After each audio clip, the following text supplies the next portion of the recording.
അതിൻ്റെ അർത്ഥത്തോടൊപ്പം തന്നെ ഈ കാവ്യത്തിന്റെ പ്രധാന വിഷയമായ ഒരുപക്ഷെ വാക്യമാവാം, അല്ലെങ്കിൽ രസഭാവാദികളാവാം, അതിനെ പരിപോഷിപ്പിക്കുന്നവയാണ്.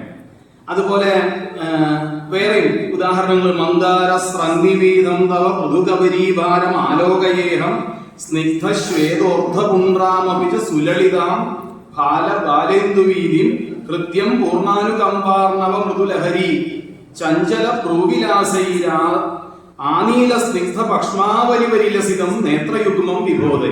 അപ്പൊ ഇവിടെ സമസ്ത പദങ്ങള് വളരെ ദീർഘസമാസം കൊണ്ട് മനോഹരാക്കുക. ഏത് രസത്തിനെയും ഭാവത്തിനെയാണോ ഉദ്ദേശിക്കുന്നത് അതിനനുഗുണമായിട്ടുള്ള രചന എന്നാണ് പറയാ.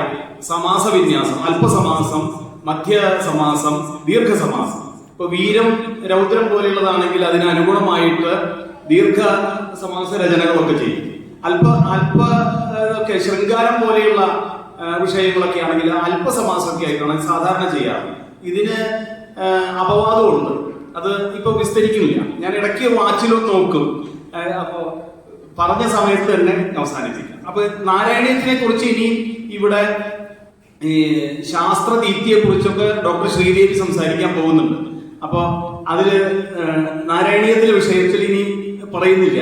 അടുത്തത് പ്രക്രിയ സർവസ്വം, ഒരു വ്യാകരണ ഗ്രന്ഥമാണ്. 20 ഖണ്ഡങ്ങളായിട്ട് വളരെ ചുരുങ്ങിയ കാലം കൊണ്ട് അമ്പലപ്പുഴ രാജാവിന്റെ ആജ്ഞ അനുസരിച്ച് എഴുതി തീർത്തൊരു വ്യാകരണ ഗ്രന്ഥമാണ്. അതിന് അദ്ദേഹം ഉപജീവ്യമായത് പാണിനിയുടെ അഷ്ടാധ്യായി ഗ്രന്ഥം മാത്രമല്ല, ഭോജന്റെ വ്യാകരണ ഗ്രന്ഥമുണ്ട്, സരസ്വതി കണ്ഠാഭരണം. ഭോജന്റെ 2 പുസ്തകമുണ്ട്. ഒന്ന് സരസ്വതി കണ്ഠാഭരണം അലങ്കാരം, വേറൊന്ന് സരസ്വതി കണ്ഠാഭരണം വ്യാകരണം. അപ്പോ അതിനെയും കൂടി എടുത്തിട്ട് പിന്നെ കാശിക എന്ന് പറഞ്ഞ അഷ്ടാധ്യായിയുടെ വ്യാഖ്യാനം, ഭാഷ മുഴുവൻ തന്നെയാണ്. കാശികയുടെ ഭാഷ പ്രകാരമാണോ അതേ ഭാഷയിൽ തന്നെയാണ് മേൽപ്പത്തൂര് പ്രക്രിയ സർവസ്വം എഴുതുന്നത്.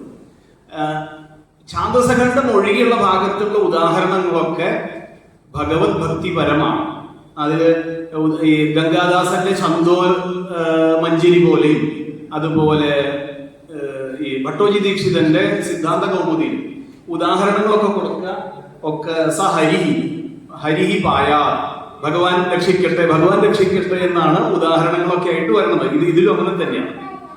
അപ്പോ ആദ്യം തുടങ്ങുന്നത് രാസവിലാസവിലോലം ഭജത മുരാരേർ മനോരമം രൂപം പ്രകൃതിഷു യത് പ്രത്യേകം ഗോപികാസു സമ്മിളിതം എന്ന പദ്യമാണ്. അപ്പൊ അതിൽ ആ രാസക്രീഡയുടെ ചുരുങ്ങിയിട്ടുള്ള വർണ്ണനയാണ്. ഈ പ്രകൃതി ധാതുക്കളോ അല്ലെങ്കിൽ നാമധാതുക്കളോ ആയിട്ടുള്ള ഇതിൽ നിന്ന് പ്രത്യയങ്ങൾ വരും. നാമധാതുക്കൾ എന്ന് പറഞ്ഞാൽ നാമപദം തന്നെ ധാതുവാക്കിയെടുത്ത് അതിൽ നിന്ന് 12 തരം പ്രത്യയങ്ങൾ വെച്ചിട്ടാണ് ഈ രൂപങ്ങൾ ഉണ്ടാവുന്നത്. ഇപ്പൊ ഇച്ഛയുടെ അർത്ഥത്തില് സമാനകർത്തൃക ഇച്ഛായാമ്പ എന്ന് തുടങ്ങി ധാതു സമാനകർത്തൃക ഇച്ഛായാമ്പ എന്നുള്ള സൂത്രമൊക്കെ പോലെ സന്ന് പ്രത്യയം വയ്ക്കും, ണിച്ചു വെക്കും. അങ്ങനെ പ്രത്യയങ്ങൾ നാമപദത്തിൽ നിന്ന് ക്രിയ ഉണ്ടാക്കി അതിൽ നിന്ന് വീണ്ടും നാമപദം ഉണ്ടാവുന്ന പരിപാടിയാണ്. അപ്പൊ അതൊക്കെയാണ് ഈ പ്രകൃതി എന്ന് പറയുന്നത്.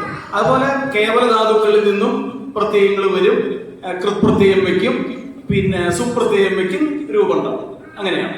അപ്പൊ അതിനെയാണ് ഈ ഭഗവാൻ ഓരോ ഗോപികമാരുടെ കൂടെയും ഓരോ ഭഗവാൻ ഉണ്ടാവുന്ന രീതിയിലാണ് അത് ഈ നാരായണീയത്തിലെ രാസക്രീഡ വർണ്ണനമൊക്കെ ഉണ്ട്, അതില് വർണ്ണിക്കുന്നുണ്ട്. അതുപോലെ തന്നെയാണ് ഇവിടെയും പറയണത്.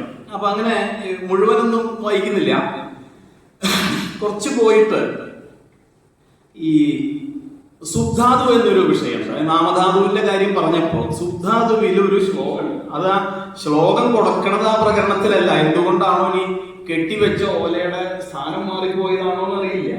അത് വേറൊരു പ്രകരണത്തിലാണ് അത് കാണുന്നത്. അപ്പൊ ദേവസ്വം ഇറക്കിയ പുസ്തകവും തിരുവനന്തപുരത്ത് നിന്ന് ഇറക്കിയിട്ടുള്ള പല കാലത്തിലായിട്ട് വന്ന ഇതിലൊക്കെ കാണുന്നതിന്റെ സ്ഥാനം വേറെയാണ്. അപ്പൊ അത് അത്തരം കുറെ ക്രിട്ടിക്കൽ വിഷയങ്ങൾ കുറെ ഉണ്ട്, അതൊന്നും പറയുന്നില്ല ഇവിടെ. ദുസ്സാധം യുഷാകമസ്തി യുഷഭ്യമനിശം കോന്യോ ഹി ധന്യോ യുഷത് യുഷ്യാതുഷ്യതി സജ്ജനേന ഭുവനം ഹേ കൃഷ്ണലീലക്രമാഹ. അല്ല, അതിനു മുമ്പ് നിത്യം സാമയുഷം യുഷാനിഹ കഥാശ്രോതും യുഷാഭിശ്ചമ സംവാദോസ്തു നമോ യുഷഭ്യമനിശം കോന്യോ ഹി ധന്യോ യുഷത് ദുസ്സാധം ന യുഷാകമസ്തി യുഷവൈ മർത്യസ്യ മുക്തിക്കരേ യുഷ്യാദുഷ്യതി സജ്ജനേന ഭുവനം ഹേ കൃഷ്ണലീലക്രമ. ഇതാണ് പദ്യം. അപ്പോ നമ്മള് അസ്മത് ശബ്ദം യുഷ്മത് ശബ്ദം ഇത് സാധാരണ കേൾക്കാറുണ്ട്. അതിന്റെ പ്രക്രിയകള് കേൾക്കാറുണ്ട്. ത്വം യുവാം യൂയം അഹമാവാം വയം എന്നുള്ള ശബ്ദം. അപ്പോ അവിടെ ആചഷ്ടേ എന്ന് ചേർക്കുക. അതായത് എന്താണ്, ത്വമിവ ആചഷ്ടേ അഹമിവ ആചഷ്ടേ എന്ന് ചേർത്തിട്ടാണ് അതിന്ന് ഈ സർവനാമ ശബ്ദങ്ങളിൽ നിന്നും രൂപങ്ങൾ മാറ്റി വരുന്നത്. അപ്പൊ അതിന്റെ കുറച്ച് പ്രക്രിയകളൊന്ന് നോട്ട് ചെയ്തിട്ടുണ്ട്, അതും ചുരുക്കി പറയാം. എന്തായാലും യുഷ്മാനാചഷ്ട അസ്മാനാചഷ്ട എന്നതിൽ നിന്ന് നിച്ച് എന്നൊരു പ്രത്യയം വരും. അതിന് ക്യുപ്പ് എന്നൊരു പ്രത്യയം വരും. ക്യുപ്പ് വെച്ചാൽ എല്ലാം ലോപിച്ച് കേവലം അതിന്റെ പ്രകൃതി എന്താണോ അത് മാത്രമേ കേൾക്കുള്ളൂ. അതിൽ നിന്ന് യുഷ്മ അസ്മ എന്ന് അങ്ങനെ ഇരിക്കും. പിന്നെ കുറെ സൂത്രങ്ങളൊക്കെ അത് വന്നിട്ട് യുഷാം അസാം എന്നൊക്കെ ആയിട്ട് മാറും രൂപം. യുഷം അസം എന്നാവും. അതുപോലെ യുഷാഭിഹി അസാഭിഹി എന്നൊക്കെ രൂപം വരും. അതിന് കുറെ പ്രക്രിയകളുണ്ട്. പുസ്തകത്തിന്റെ അതിലെ 7 പദ്യങ്ങളുണ്ട്. ബാക്കിയെല്ലാം ഗദ്യമാണ്. ഇതിലൊന്നും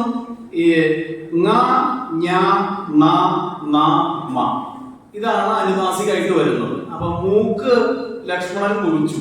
അപ്പൊ മൂക്ക് കൂട്ടിയിട്ട് പറയാൻ പറ്റില്ല. അനുനാസികം മൂക്ക് കൂട്ടി പറയേണ്ടതാണ്, മൂക്കില്ല. അങ്ങനെയാണ് ഈ രാവണന്റെ മുമ്പിൽ ചെന്നിട്ട് സഹോദരിയായിട്ടുള്ള ശൂർപ്പണഖ സങ്കടം പറയണത്. 20 കൈയുണ്ടായിട്ട് എന്ത് കാര്യം, 10 തലയുണ്ടായിട്ട് എന്ത് കാര്യം, സഹോദരിയുടെ അവസ്ഥ കണ്ടില്ലേ, ഇതൊക്കെയാണ് പറയണത്.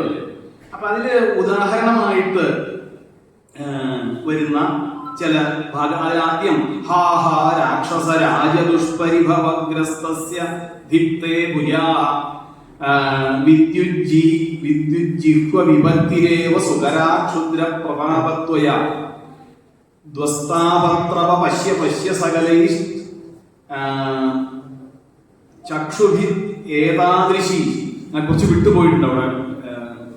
ഞാൻ എഴുതിയെടുത്തതിൽ കുറച്ച് വിട്ടുപോയത്, ടൈപ്പിംഗ് വിട്ടുപോയത്. ജാത കസ്യചിദേവ താപസ ശിശോ ശസ്ത്ര തവൈവ സ്വസ. അങ്ങയുടെ ഈ സഹോദരിയുടെ അവസ്ഥ കണ്ടില്ലേ. അപ്പൊ തേ ഭുജാഹ ദിക് എന്ന്. ഭുജശബ്ദം പുല്ലിംഗാണ്.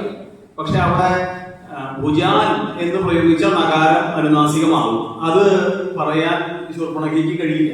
അപ്പൊ അങ്ങനെയാണ് പറയുന്നത്.